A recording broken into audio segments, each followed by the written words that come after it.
Bashundhara sports সিটিতে উদ্বোধন করা হয়েছে জুলকান ইনডোর অ্যারেনা। দেশের ক্রীড়াঙ্গনকে এগিয়ে নিতে চেষ্টার কোনো কমতি রাখছে না দেশের বৃহৎ শিল্প প্রতিষ্ঠান বসুন্ধরা গ্রুপ, যা বাংলাদেশে একটি বিশ্বমানের ক্রীড়া ইকোসিস্টেম গড়ে তোলার ক্ষেত্রে বসুন্ধরা গ্রুপের চেয়ারম্যান আহমেদ আকবর সোবহানের সুদূরপ্রসারী চিন্তার বড় একটি প্রতিফলন।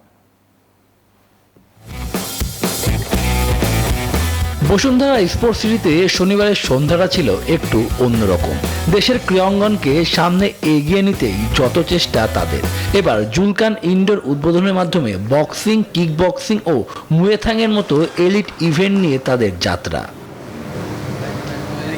যারা বক্সিং এর প্রেমে মজে থাকেন তাদের জন্য ছিল পেশাদার বক্সারদের ম্যাচ, আবার যারা ভালোবেসে এই খেলায় আসতে চান তাদের জন্য ছিল অনুশীলনের সুযোগ। যুব সমাজকে আরো দক্ষ, আত্মবিশ্বাসী গড়ে তুলতে এমন উদ্যোগ বলে জানান স্পোর্টস সিটির এক্সিকিউটিভ ডিরেক্টর অবসরপ্রাপ্ত মেজর মোহাম্মদ মহসিনুল করিম। অন্যকে সাহায্য করার যে প্রবণতা থাকবে, এই জিনিসগুলো ডেভেলপ করা এই স্পোর্টসের মূল উদ্দেশ্য। আর বসুন্ধরা হাউজিংয়ের মধ্যে যে আমাদের 13-14 হাজার যে ফ্যামিলি আছে, এদের জন্য একটা ইউনিক অপরচুনিটি, এবং এইভাবে আমরা দেশব্যাপী এটা ছাড়িয়ে দেবো। আর খ্যাতিমান কোচ অরবিন্দ্র লালওয়ানি প্রশংসায় ভাসালেন এমন সুযোগ সুবিধার। এখান থেকে বিশ্বমানের বক্সার তৈরির প্রতিশ্রুতিও দেন। এখানকার সুযোগ সুবিধা দেখে আমি মুগ্ধ হয়েছি। আমি বিশ্বাস করি এমন খেলা যুব সমাজের মধ্যে নতুনত্ব নিয়ে আসবে।